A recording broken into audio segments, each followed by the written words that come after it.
MMA Rants and Raves, UFC 211, Maia versus Masvidal in the UFC's welterweight division. Guys, let's talk about this fight.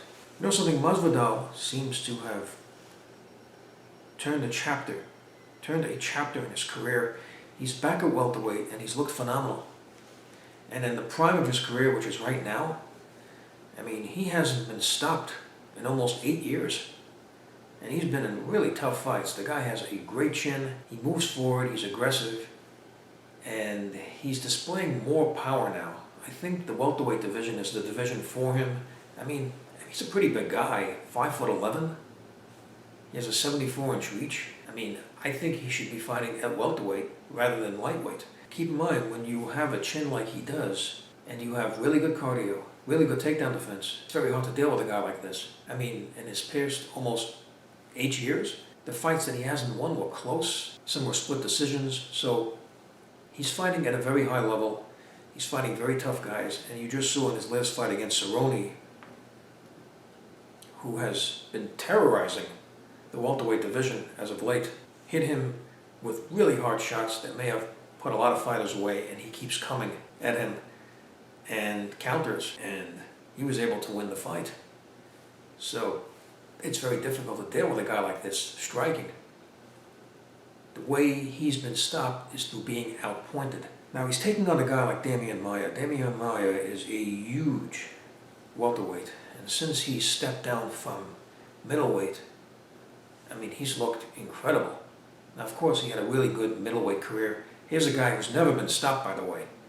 I mean, the fights he's lost were by decision, so he's really, really tough. Maia has a very unique type of wrestling. He uses something that I call jiu-jitsu wrestling. He is like a boa constrictor. He just winds his body around you. He can put an underhook or get his arm under your chin as he has you against the cage and tries to use some strikes against the cage. And he just tries to weigh you down until he can get you to the ground. And it's usually over from there. I mean, it's unbelievable. This guy gets on top of you, there's very little chance that you're going to be able to get out of it. He is so dominant on the ground. As far as submissions, he is the most dangerous fighter to have on top of you in the UFC. A very scary prospect for a lot of fighters, and that's psychological. Fighters think about that. They say, I have to do everything I possibly can to not go to the ground with this guy, because it's not going to end well. So this gets into fighters' heads, and it kind of alters their fighting styles. And that's what he wants. Because if they change things, then the takedowns are going to come easier. And don't forget, Maia can also strike.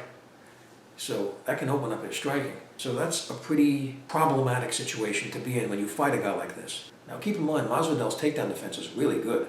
But like I said, the way Maia takes a guy down, it's not pretty. You know, if he can't get a guy down, he kind of wears them down, using like his jiu-jitsu while on the feet, and then uses that to implement wrestling, and then gets the guy down. And he has tremendous core strength. I remember the fight against Rick Story. That submission was devastating. Story was bleeding from it or something. Story's a really tough guy. And he was able to take Story down and submit him. Story, by the way, who's a really good wrestler. I mean, this is a very, very scary guy to face for anybody. There's something else to consider. I don't know if this is a 3-round or a 5-round fight. If it's a 3-round fight, it benefits Maia because he might not have to stop Masvidal, which is going to be extremely tough to do because 3 rounds go by fast and all Maia has to do is outpoint him. Maia is very aggressive with his jiu-jitsu and his wrestling, so he can use the aggression to possibly outpoint Masvidal. If it's a 5-round fight, it can benefit Masvidal because he'll have more time. If Maia is not successful with the grappling, then Masvidal can take over. Masvidal, I think, has better cardio, so that's very important, especially if it's a 5-round fight. So I'm going to go with a prediction here. I have Maia to win this fight. I would like to know what you think about the fight. Please leave your comments, please subscribe, please like up this video, and thank you for tuning in.